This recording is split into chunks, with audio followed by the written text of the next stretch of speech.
Previously, with That's what the Abdul. shares are now. I think the shares are just under $20 with Warner Bros. And Discovery together.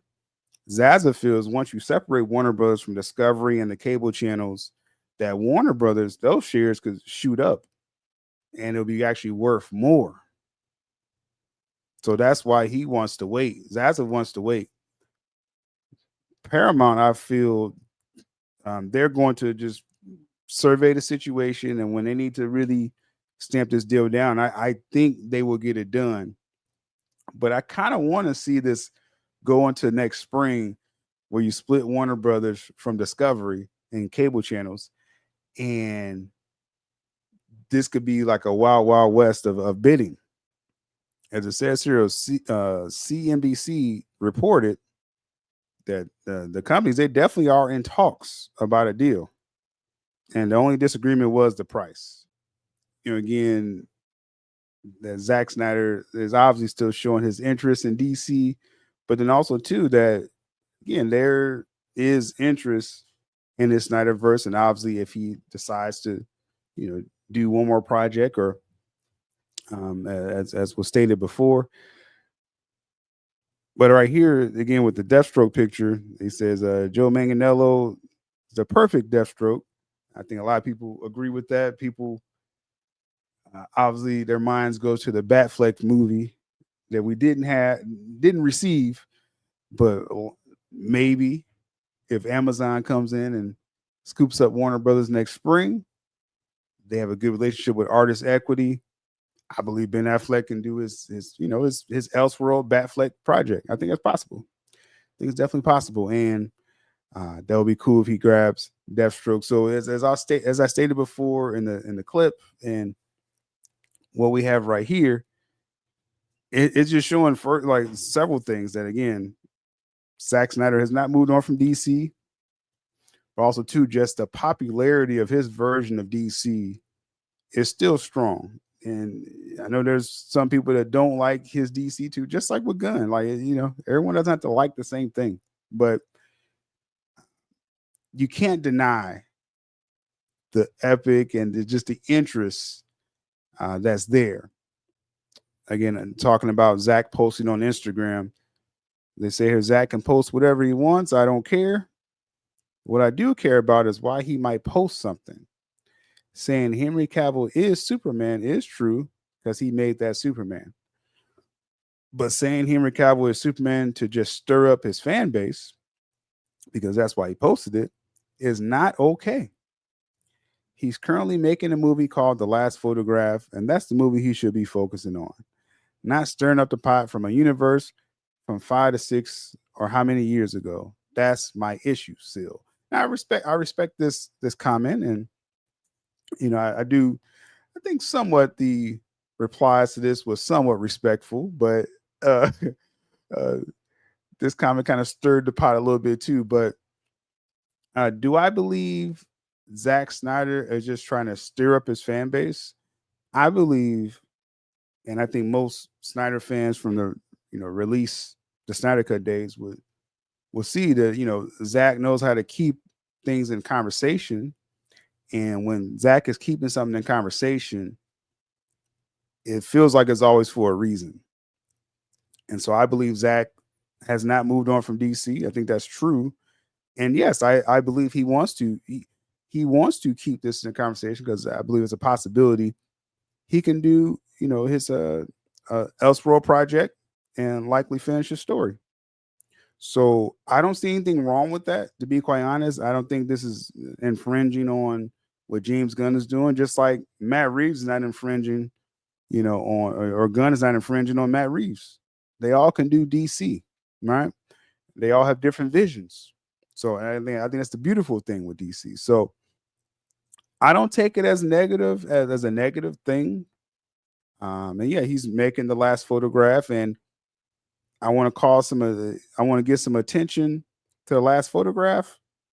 I want to mention some DC, right? So again, I'm not taking it as a negative, in my opinion. But it's okay if people have that opinion. Now, there were some replies to this.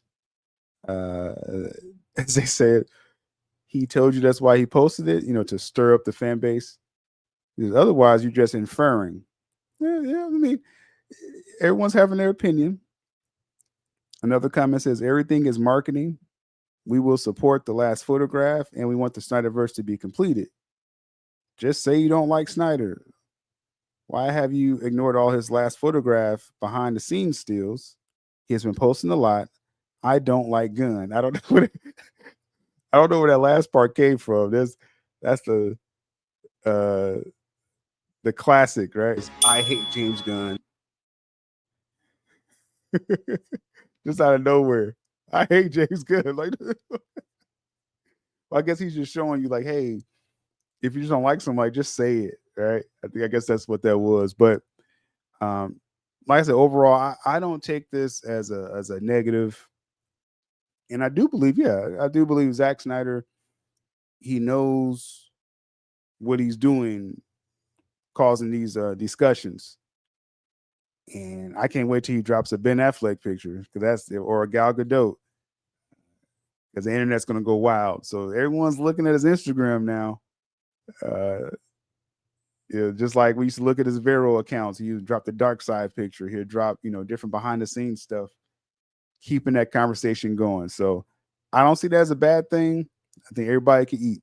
It's Coffee Talk with SylabdUL. Give us a thumbs up and subscribe now. Wake up in the morning, eyes crusty, heavy yawning. My phone keep going off, so I shut off the alarm and then head into the kitchen to get the coffee brewing. French roast with French vanilla, my own French revolution. Next movement is to tune into Coffee Talk with Sil.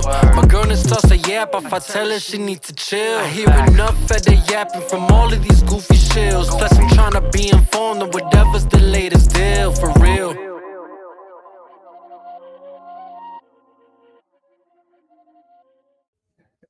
For some reason, this headline just made me chuckle for a couple of reasons, but but just to make it clear, this Mel Gibson's film, the Resurrection of the Christ, which is a follow up, the Passion of Christ, which was hugely popular when that came out, because it it was trying to depict what was actually in the scripture. And then also I did like how Mel Gibson chose some visual choices he chose to how he depicted the devil and how Jesus was tempted and stuff like that. So it obviously that project speaks for itself. Passion of Christ. This Resurrection of Christ is a two-parter, so that's a big thing. They're trying to get this out by 2027. It's technically an independent film, so as it says, it's going to the AFM. It says it's likely the biggest budget film of the AFM, which is supposed to be it's going to be about 200 million for this Resurrection film. It's going to this independent film event. That's the AFM, so that this film can be purchased, for someone to distribute it. So it's going to be an open market for whoever, and all the publicity that comes with it is going to cause tons of conversation. Obviously, when this film comes out, but again, we'll see once it's picked up at this independent festival and eyeing a 2027 release. What made me chuckle more than anything is saying the script is being kept under wraps. So if you want to purchase this film, you can't read the script, so maybe you don't know where the story goes, right? But I laugh because obviously scripture is available worldwide, probably the most distributed book in the world, and obviously it's different translations, different versions, stuff like that. But everyone can get a copy of this story. But in all seriousness, just like Mel Gibson took some creative choices in Passion of Christ, he's going to interweave in some creative choices that people probably aren't expecting from the scriptures. So that it's just kind of funny seeing it. I wonder what happens in this story. We kind of know how this story ends, but interesting. that it's gonna be pretty highly budgeted, because when you compare this to the original Passion of Christ, that was just $30 million to make that film. A very straightforward film. This was in 2004, so I don't know. Maybe people thought it was pricey then, but um, from 30 million to 200 million, Resurrection of the Christ is a mysterious story. We'll see. We'll see how it turns out. Now, with this DCU rollout, I felt that I've been a fair assessor of what was expected from this DC reboot, and uh, giving it a chance to just see how it performs. Looked at the actual performance numbers, and just try to judge. I mean, anything that comes out with DC, I'm likely going to check it out and give my assessment. Right, so um, we gotten through this 2025. This was the Gunverse. 2026 is going to be, I think, very interesting for DC. And so we went through these projects, Creature Commandos, Peacemaker, Superman. Peacemaker's the latest thing. The finale didn't stick the landing like I felt Creature Commandos did not stick the landing. And so there is conversation. Obviously, some DC fans are concerned the scale of this DCU. Is it really, going to be epic storytelling, or is this going to be kind of where it's at, where James Gunn has it at, where it's more personal stories and you kind of get some people in outfits and kind of go from there.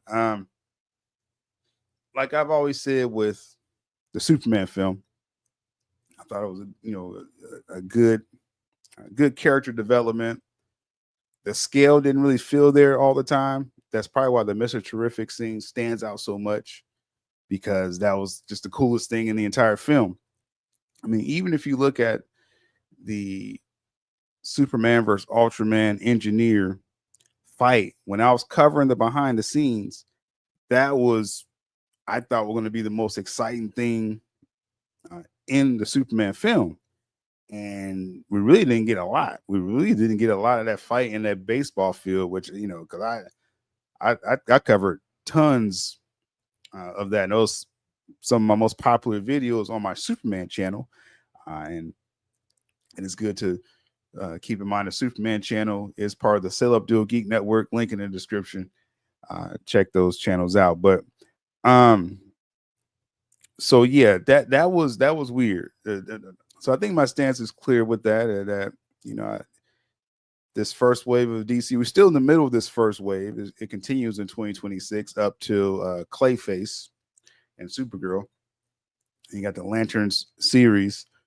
Then you kind of can assess the first wave of DC. Then you're going to get to the Reeves Batman.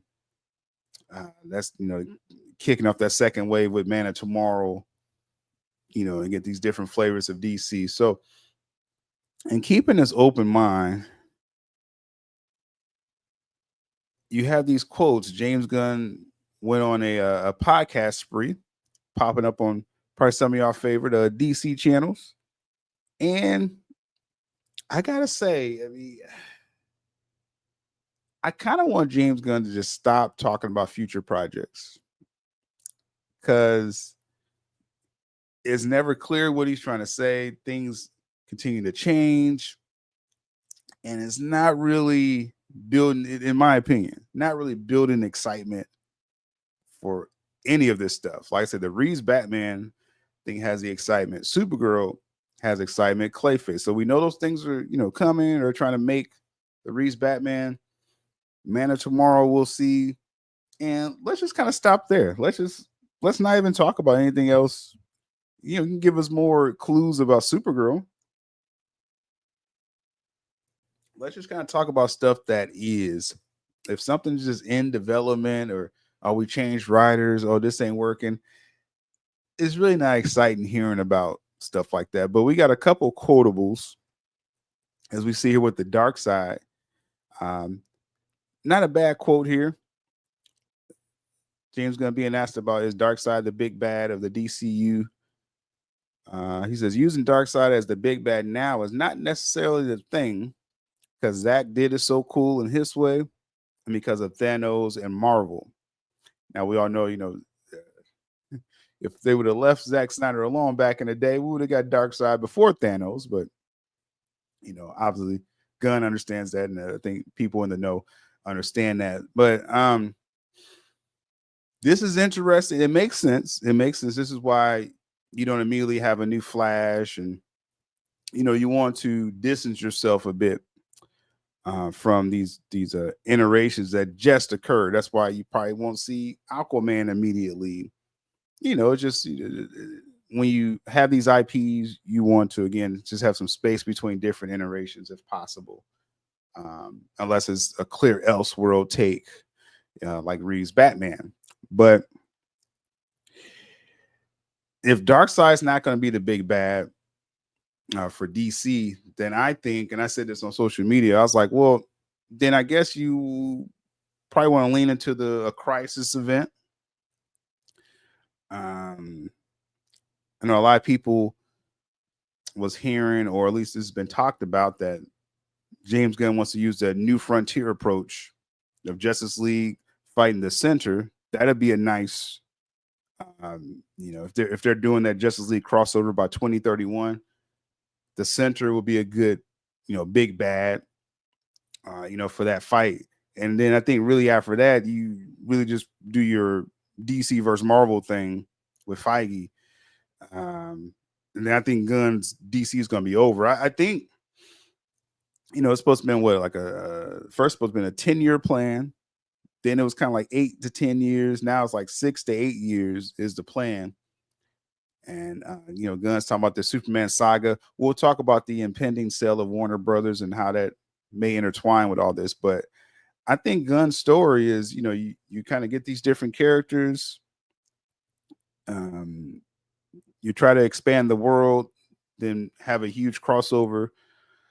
I was told 2031, but when we see more of these quotes, Gunn, things change a lot. Okay, with Gunn's plans, so that's probably not fresh information anymore. But you have your Justice League crossover. Now in the middle of this, you're going to have your Wonder Woman film, your Brave and the Bold, Titans. So I mean, I think we're going to get several projects in this 6 year or so window, 6 to 8 year window. Now I think you do your crossover film, your big crossover, fight the Center. That'll be great. Maybe do like a crisis type event. You have this dimensional travel thing you introduced to the DCU. Now I think you do DC versus Marvel. Then I think Gunn will be done. In about 8 years from now. If things, if projects perform how they're supposed to. And so that's what I think. I'm not totally bummed that Darkseid's not the big bad, though I do feel possibly there's an Elseworld project where you do get some Darkseid or hint towards them or some kind of leanings of Apocalypse. I mean, you literally have Salvation, which ties to New Gods and Darkseid, but he's saying here Darkseid's not the big bad, so it's got to be some kind of hint towards him, though. Darkseid is okay, so we'll see. But if I'm gonna guess, like I said, big bad, and I heard this a couple years ago, the Center, and I think it was a rumor that a lot of people talked about. And I think that's your big bad for the Justice League crossover. And then, like I said, DC versus Marvel. Then I think gonna hang it up at that point. So some more quotes James Gunn's throwing out there. Again, it's about the Waller series that seems to be in the development tussle there, saying scripts still being worked on. The show will address what Amanda Waller has been doing during the events of Superman, Peacemaker Season 2, and Man of Tomorrow. I don't care. Like I'm just I'm trying, unless she's doing like some kind of absolute power type thing from the comics, then okay. But this is a series. This is a DC series, so the scale, we already know the scale is not going to be there. If I wasn't fully happy with the scale of a theatrical Superman film, And then obviously Peacemaker season 2 wasn't really the scale because it was a series. Why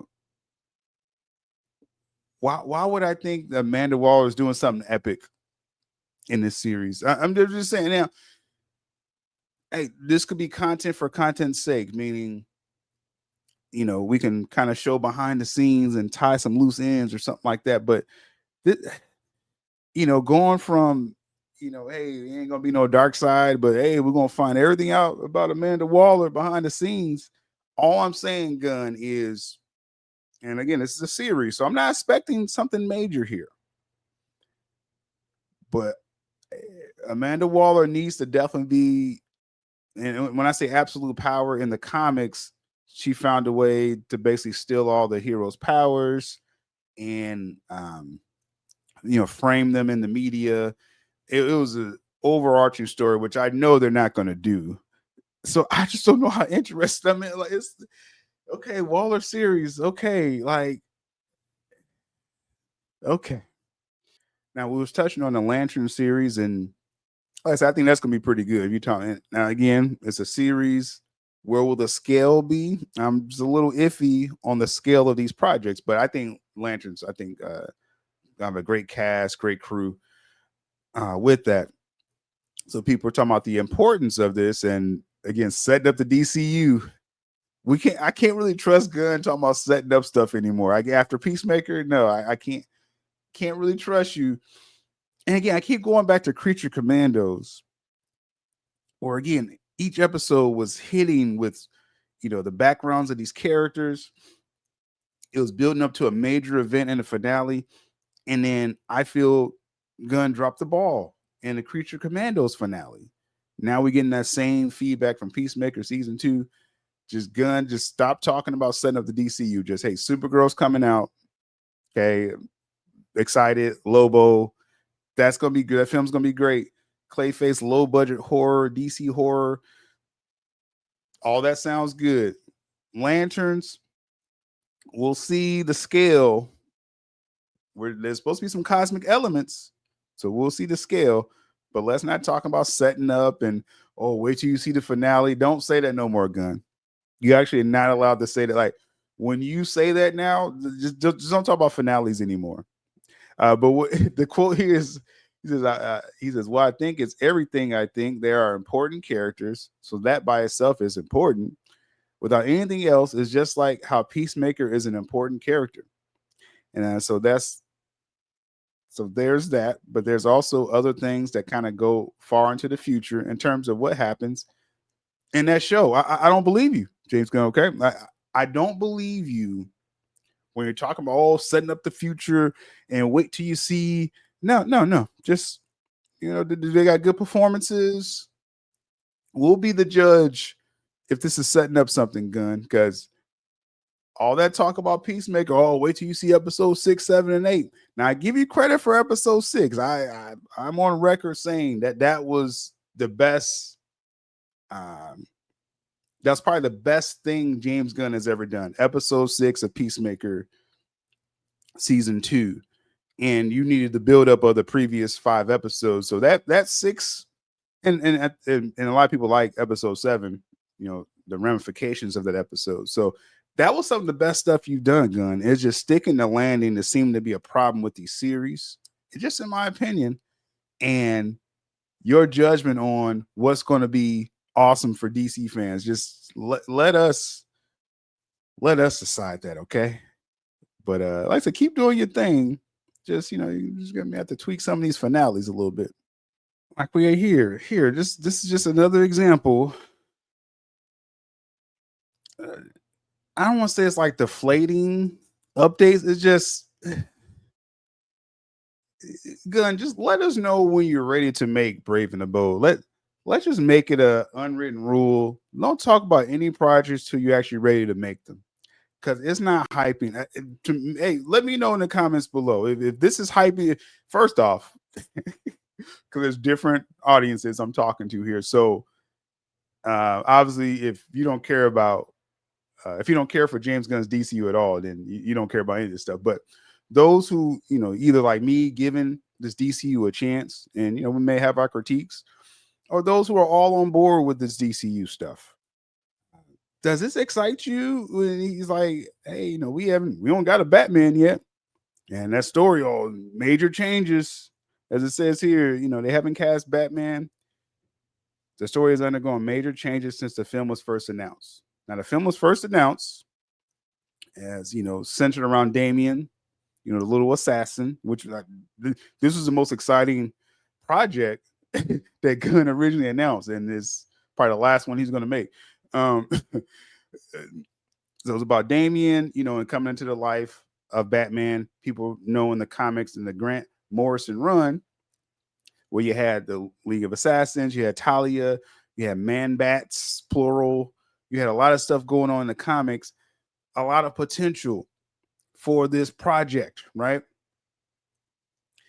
And then shortly after that, from my sources, I heard, yeah, you know, Damian and Batman, but it's a Bat family film. And they definitely wanted some Nightwing in there, amongst other of the Bat family characters, right? So Bat family film. Now he's saying that the story's undergone some major changes since then. So now it's like, who knows what this is now, right? Is this the Damian story? Is it the Bat family story? But I heard things can change. That's why, you know, I want to be informative, you know, objective with these news and information, but also dynamic as well, because things can change. And as we see example right here, you hear about something 2 or 3 years ago, it could totally change by the time this is made.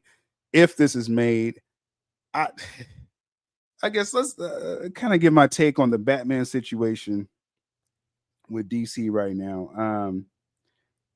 I'm of the opinion, I mean, well, we already know Reeves is likely going to keep his crime saga separate, as he should, from the DCU. But from like a marketing and business standpoint, if Reeves is coming out 2027, then I'm keeping this Brave and the Bold on the back burner, you know, for at least a year or two after the Reeves film.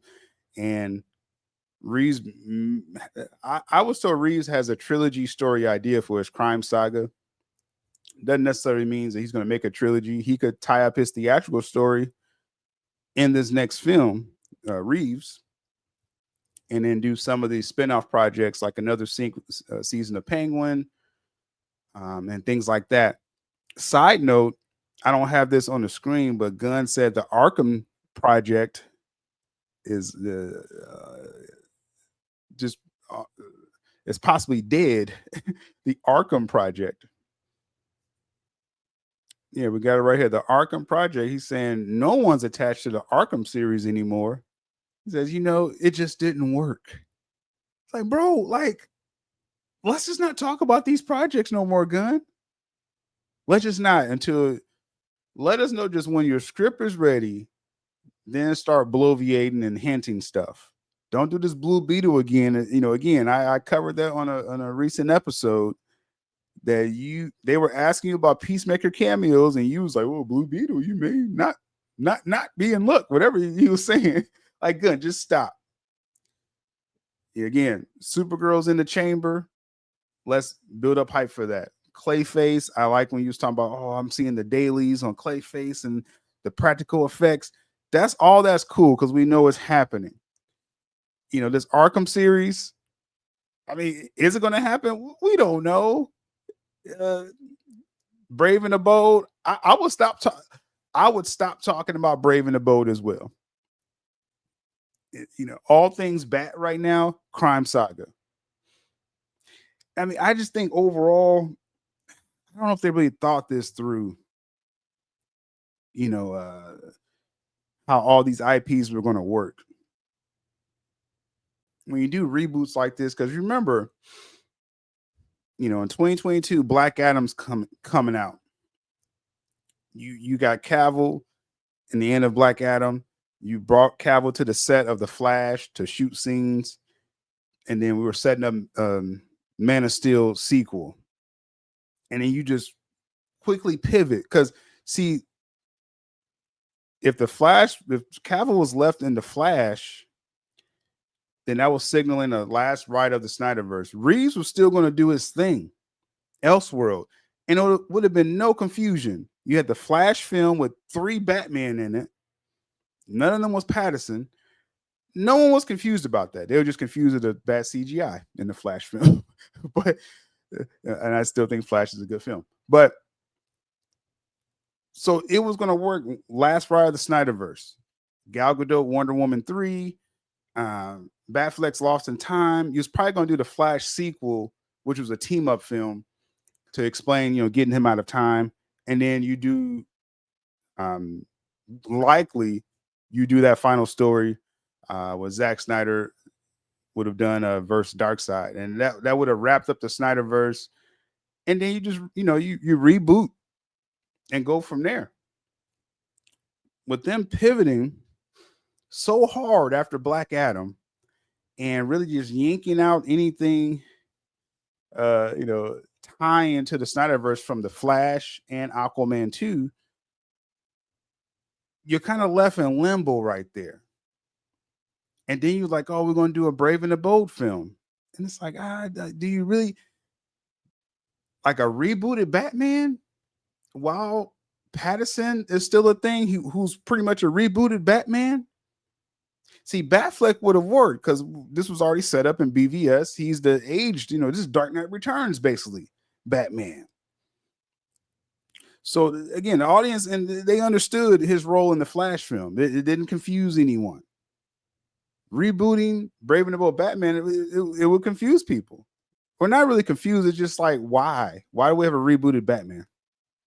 So I just don't think they really thought all this out before pulling the trigger on a lot of stuff. But again, Reeves Batman coming in 2027.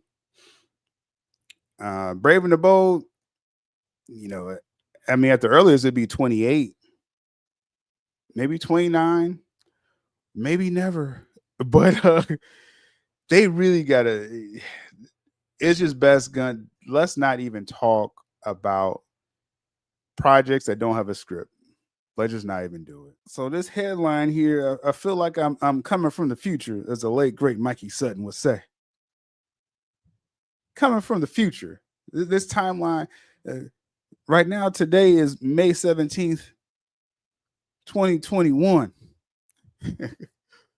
Over 4 years ago, me and the late great Mikey Sutton jumped on here live, talked about the eventual sale of Warner Brothers. That Zazov's end game has always been to attempt to build up the value of Warner Brothers, get into Hollywood, and then flip the company. The only thing that's really changed now is Zaslav's intentions after the sale. It was supposed to be he'd get in, bring his friends, all his financial people, the board, whatever. Everyone get their cut.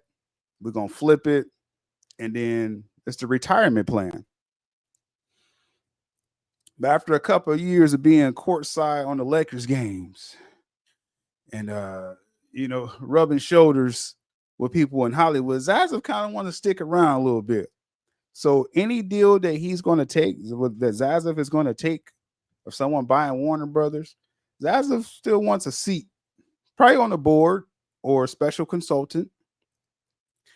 So again, whoever wants to buy, he wants to, again, have that part of the package. But this is the headline, folks. We talked about 4 years ago. Warner Bros. Discovery is for sale after all, as multiple parties circle.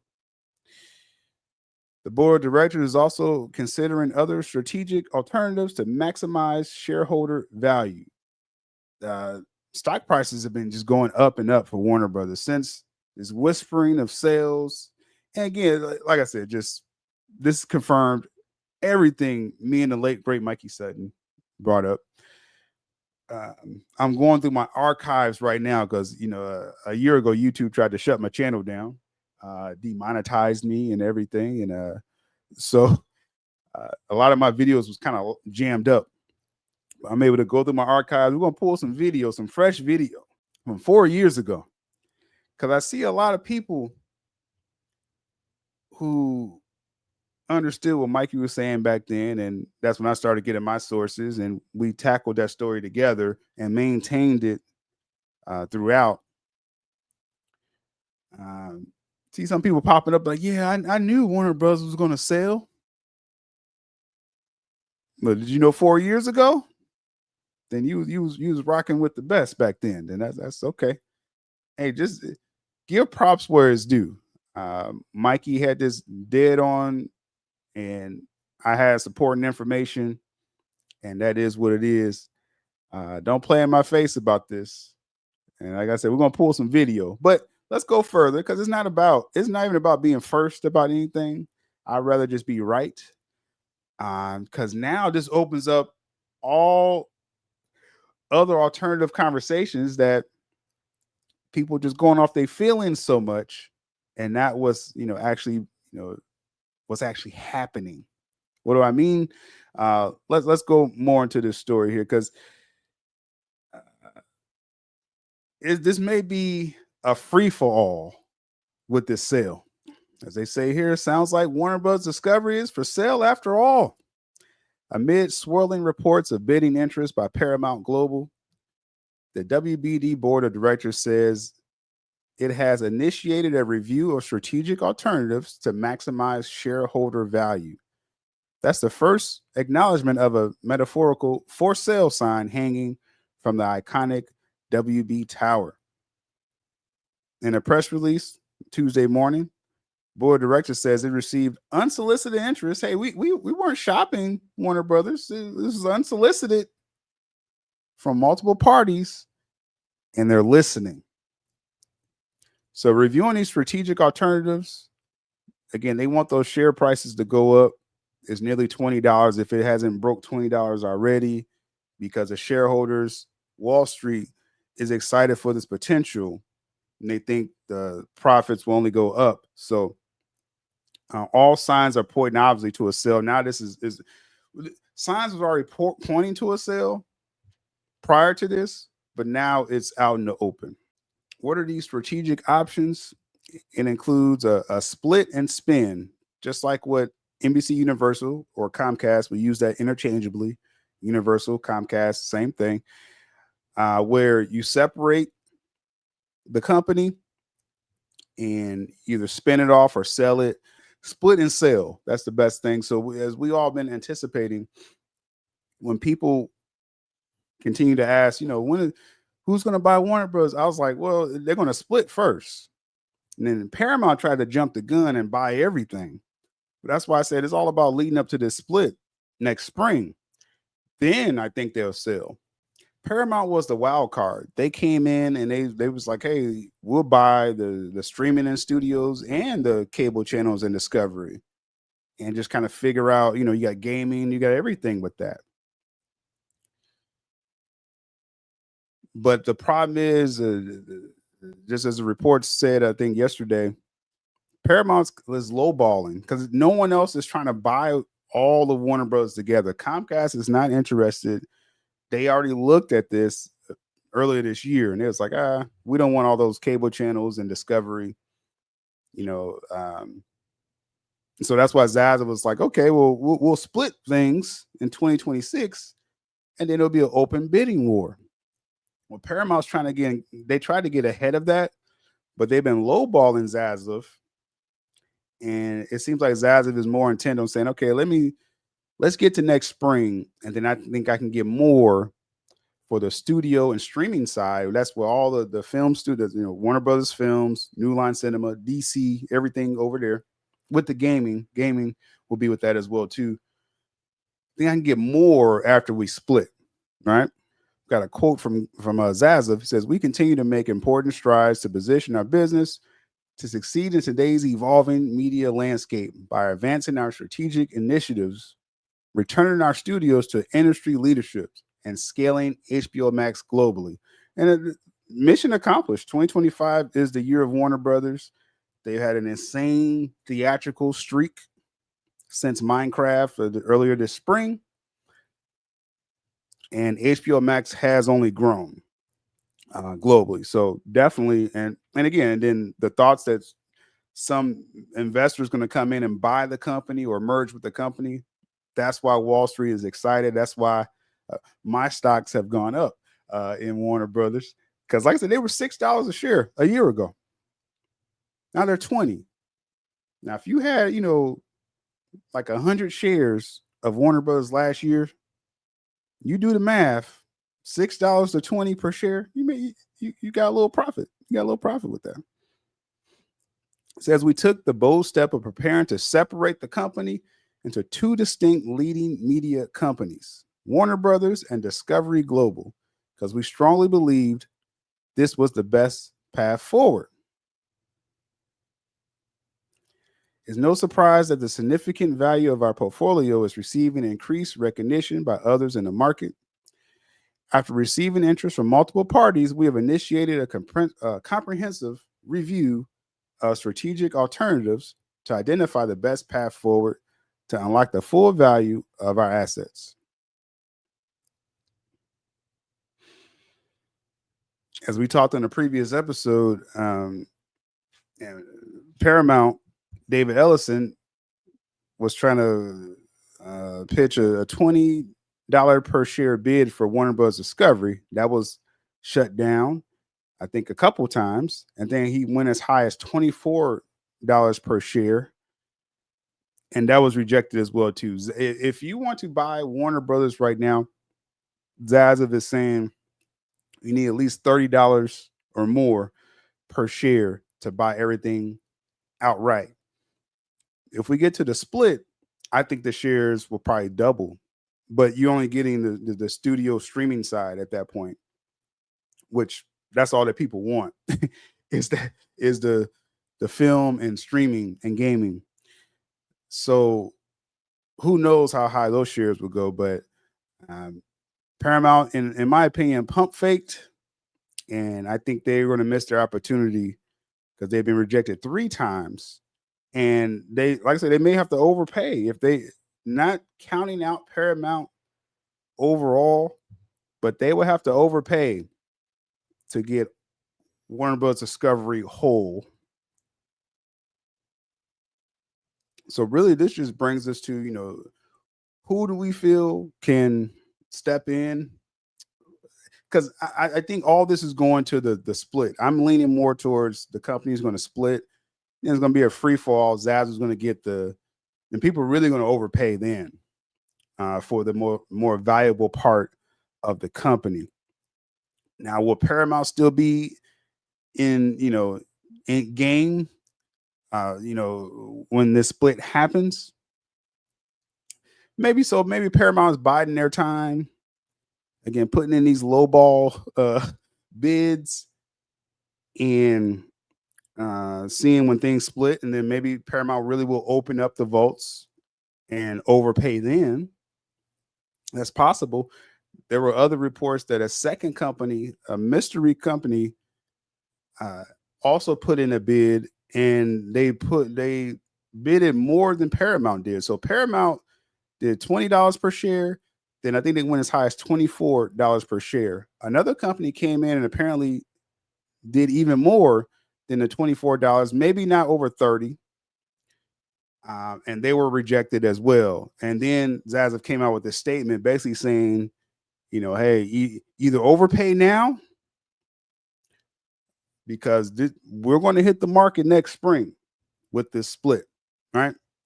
So don't rule out Paramount, okay? Just don't just totally rule them out at this time, but they're going to have more competition next spring. Who else could jump into this? My dark horse is Amazon MGM. I just like how the vibes that if they could swoop in and get, again, the film and streaming side, and they would keep things separate. It will still be the Amazon app, Prime app, HBO Max would be separate, but they would have controlling interests over it. And Amazon, they're not opposed to theatrical. They want to push theatrical stuff like the Voltron coming up and other things. So I like Amazon. And yes, at the core of this channel, a lot of us are Snyder fans, and I like the relationship that Ben Affleck has with Amazon. Ben Affleck's and Matt Damon has that artist equity production company. I think they could definitely finagle that to some DC, namely the BATFLECK project. I think that could clearly happen if Amazon owns DC. I think it would just be one of the easiest projects. That would be more likely than even Zack coming back, which I think Zack would come back and Ben. But I'm just saying, just if Amazon owns the rights to DC, that's a layup project for Ben Affleck. So yeah, I like the idea of Amazon. And again, you have this tech giant that still cares about theaters. Now, when you bring up, tech giant or streaming, a lot of people think Netflix. Does Netflix has a chance in all this? Well, Netflix heads, they kind of deflecting away, saying, we're not really interested. They're not interested in Warner Bros. Discovery in whole. No, they're not. Netflix is not. So they're not going to try to overpay now. But when you get to next spring, when the company split, yes, Netflix is interested in the studio streaming side. It just Netflix likely will be extremely frugal. I don't see them outbidding anyone. You have the co-CEO saying here, when it comes to M&A opportunities or mergers and acquisitions opportunities, MA, he says, we look at them, we look at all of them. We apply the same framework and lens that we look at when we look to invest. Is it a big opportunity? Is there additional value in ownership? We're predominantly focused on growing organically, investing aggressively and responsibly into the growth and returning access cash flow to shareholders. So Netflix, they're not in the business of bogging down in. They have no interest in theatrical. Like, if there was a way that Netflix could just buy DC, they would do it. It's just the problem is it is not looking like DC is going to be for sale separately. So, just in my opinion, I don't see Netflix as a major play in all this. Some people have their theories and things like that, but just in reality, I don't see Netflix really stepping up to buy all of the Warner Brothers film studios and streaming and gaming. I don't see Netflix doing that. And the co-CEO, he kind of talks down on mergers. He says none of these mergers were a fundamental shift in the competitive landscape. Basically, he's saying no one caught up with us with streaming. Netflix is over 300 million worldwide, subscribers. He's like, all these mergers and stuff, they ain't catch up with us with streaming. So watching some of our competitors potentially get bigger via merger and acquisitions does not change in and of itself, at least our view of the competitive landscape. So, hey, credit where it's due. Netflix is a streaming king, and he kind of flexed right there, saying y'all tried to merge before, and y'all still ain't catch up with us. And y'all can merge again, y'all still ain't gonna catch up with us, and that's true with streaming. So why bog that down? That's what I'm saying. The only way I see Netflix being a player in this is if somehow DC is separated and sold, and I don't see that scenario right now. So if Amazon's a dark horse, Netflix is, really a long shot, in my opinion. Netflix, again, Paramount's still going to kind of sniff around and see what they could do. This really leaves two major options outside of the ones I just mentioned, which is kind of going back to my original story, me and Mikey's story 4 years ago, was Comcast was going to be very interested in Warner Brothers assets. And Comcast still is. Again, they passed on the company WBD as a whole. Comcast is going to be a major, major factor when the company is split. So definitely Comcast, NBC Universal Comcast, same thing. We use those words interchangeably. They will be a major player next spring. And then finally, as I've been told, well, last year, because again, I've only been talking about Warner Brothers being that Zaza was going to sell Warner Brothers again. I've been saying this continuously for 4 years plus. Last year, so once Warner Brothers is up for sale, which it officially is now, don't count out the Saudis. And there's no other way to put that. Turkey Al-Sheikh and the crew, the word, the reports are out there. They're already starting their own film studio. They already tapped Zack Snyder to direct the UFC film in the near future.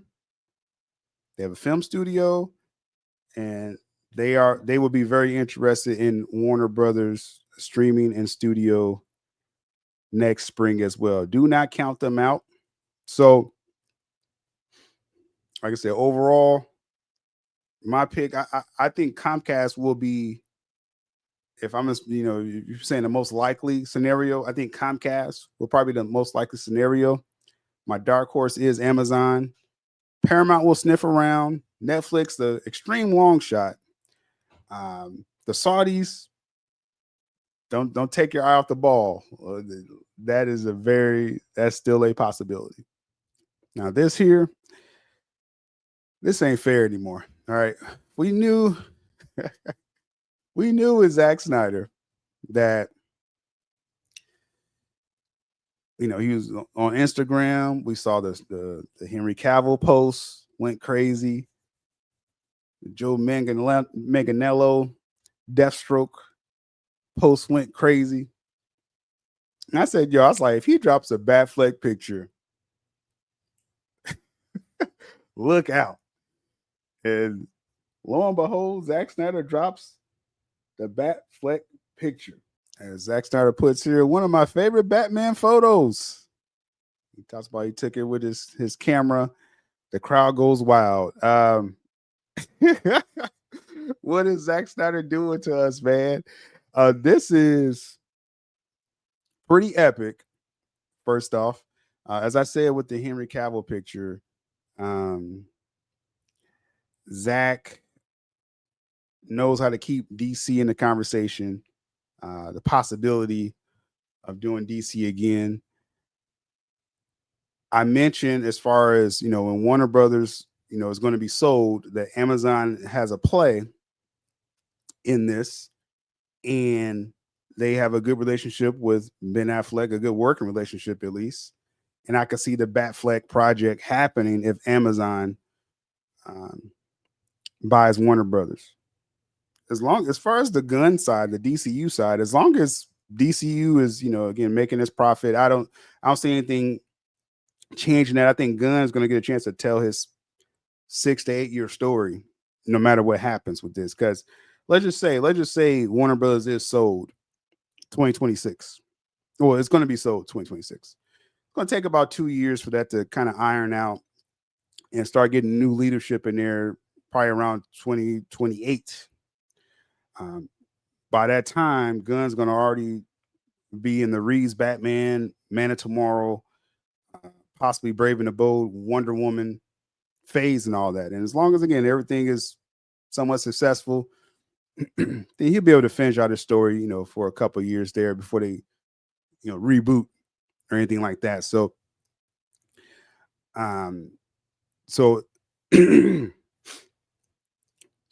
but yeah, so I definitely think I think there's a real good chance for the BATFLECK project if Amazon buys Warner Brothers. I do believe that.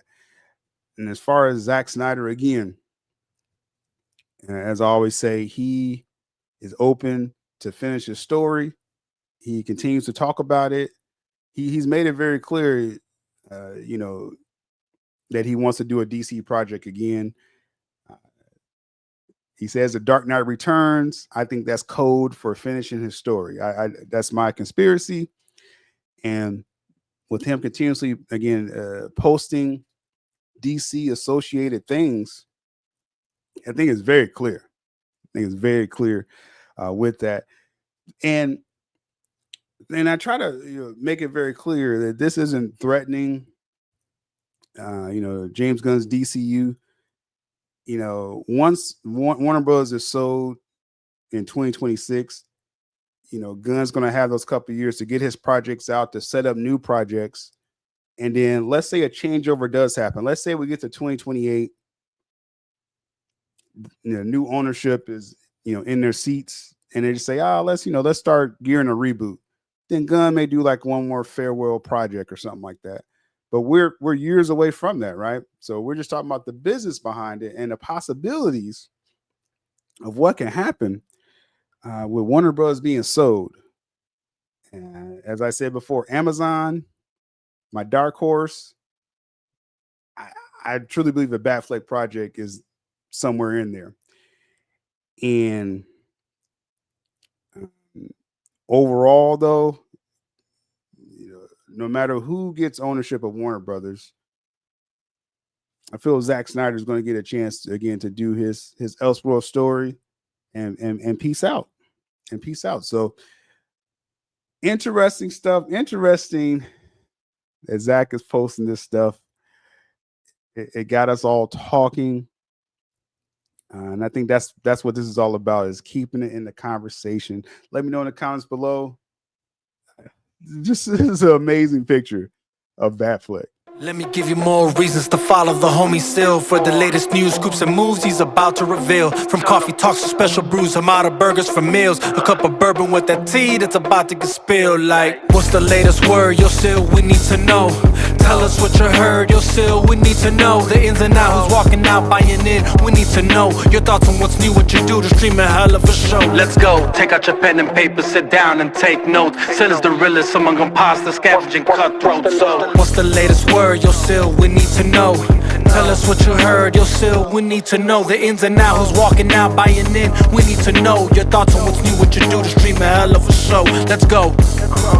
One hell of a show, let's go. Between DC and Marvel, they both have a startle. Disney's moving finicky, let's not mention Star Wars. All these movie execs be drunk off that power, disconnected from the fans in the ivory towers. What's the latest word? Yo, Sil, we need to know.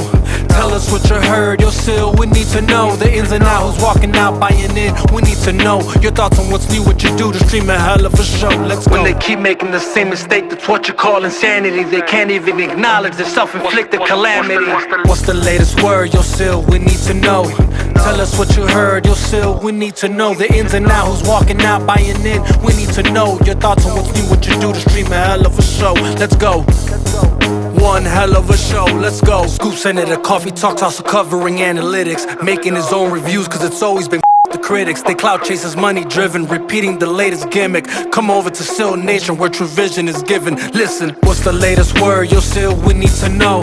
Tell us what you heard. Yo, Sil, we need to know. The ins and outs, who's walking out, buying in. We need to know your thoughts on what's new, what you do to stream a hell of a show. Let's go. Let's not forget Mikey's son, always special to the crew. From day one when him and Sil got together for special brew. What's the latest word? Yo, Sil, we need to know.